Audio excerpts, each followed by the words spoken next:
Today's project, we're going to get started on putting a hydrogen peroxide injection system together. So hopefully enjoy the video. Went ahead and poured the pad the other day. Didn't have any video of it. It was a pretty rainy day, so I was trying to get in as quick as possible. Always I put a pound of steak all the way down in the ground right through the pad when it was wet. It's going to give me somewhere to anchor the tank to, because this is the tank. The tank is only a 15-gallon tank, because really we're only going to be placing about 5 gallons at a time in it of distilled water and 7% peroxide anyways, because peroxide, especially in heat and sun, goes bad quick. So you want to keep it fresh. That's what I was told by the company. So probably monthly I'll be making sure whatever I've got I go through and then cleaning out or updating it monthly. The tanks can obviously go over in here. I'm going to build a strap for it to hold it in place, because obviously, as I said, max of 5 gallons, you're talking 35 pounds, 40 pounds max, and the tank doesn't weigh anything. So with the winds and everything down in Florida at times, it'll be blowing all over the place. So we're going to get started and get to it and put it all together, and we'll keep the video rolling of it. Had originally set this for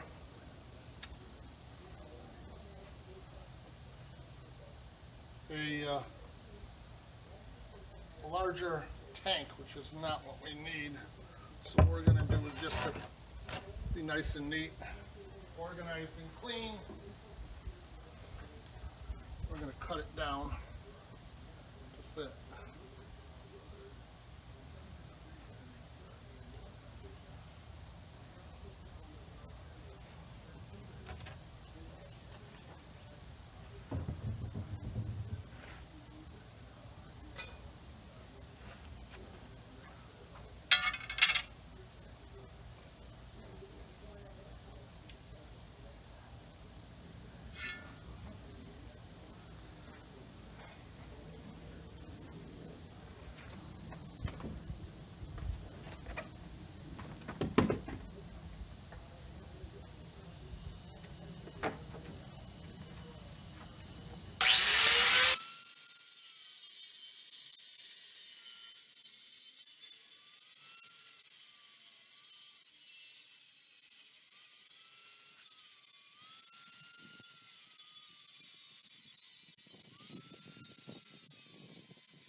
I'm going to throw a weld in on the bolt. We put the bolt to hold the strap instead of messing around trying to put it through there, because obviously the tank will be here. We'll put a weld on there, so all we got to do is undo the nut. If we've got to service the tank, we'll move the tank out of here.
Okay, that is the peroxide install complete. Obviously missed quite a few steps along the way with some camera issues. I'm just going to go through the basics. You saw me do the pad. The container's here. I'm actually going to have some additional pictures and story about the container and the wonderful job FedEx did delivering the first one.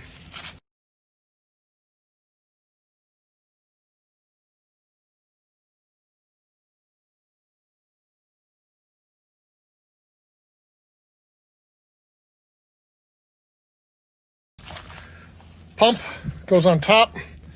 It's this one, they sell a metered where it automatically ties into your whole pumping system, and it's basically got a meter and it self meters its output. This is not. This has got a on the back side it has a digital where it's a percentage, and what you do is you go through. The injection tube goes out, and you're going to take a sample, water sample, and you measure, and you have then you have test strips to check what your level's at. I'm not going to get into every bit of that. You go through, and you should have your water tested so you know where your iron is, your sulfur, all that. So then your settings are going to be adjusted accordingly to that. Did end up with a whole bunch of while you're at it. In addition to this. Well, this is not a while you're at it. I added the weather encased outlet, and on the back side right there you can see is actually a Belkin GFI unit, because these pumps, I guess, are very susceptible to electrical issues, you know, lightning strikes, any of that. So I added that in addition. That's why I had to go with the deeper weather tight.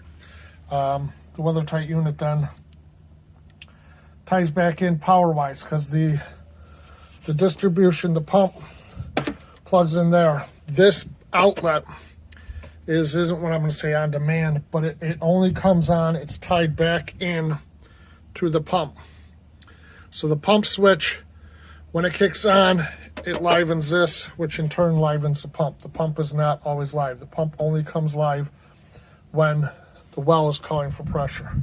That was another thing while I was at it. I did also put in brand new switch. I got a picture. The other switch worked, but you'll see it's pretty bad.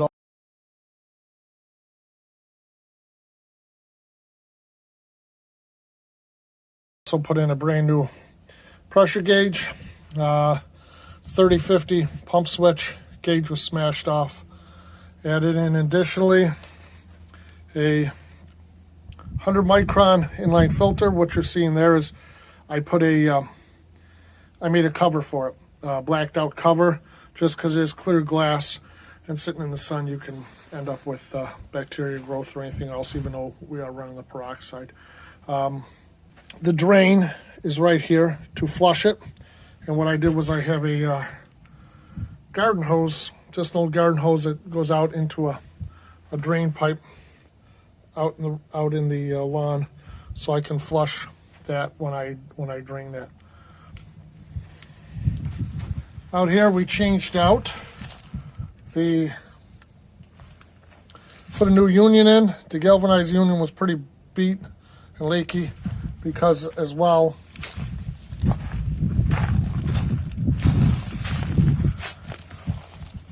I had to replace all of this down. This is all brand new. You can see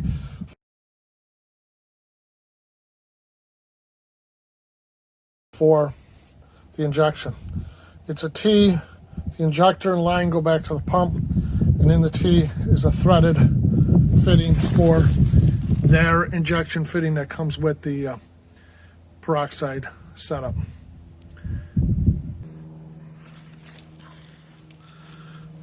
That is the completed system. You can see the air injection. Have another video on that. The peroxide next to it now, all tied back in. Go look at that video if you want to know about the air injection. But the two of them together work phenomenal now. I've got no sulfur at all. I had to play with the peroxide a little bit to get my levels where I want, but it seems to be pretty good now.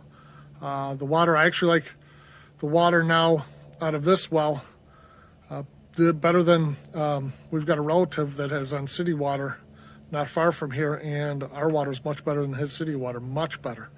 Florida has known for their water being really crappy on city waters. I know other people in other parts down at Cape Coral and such that have terrible water as well. But this water is really pretty good.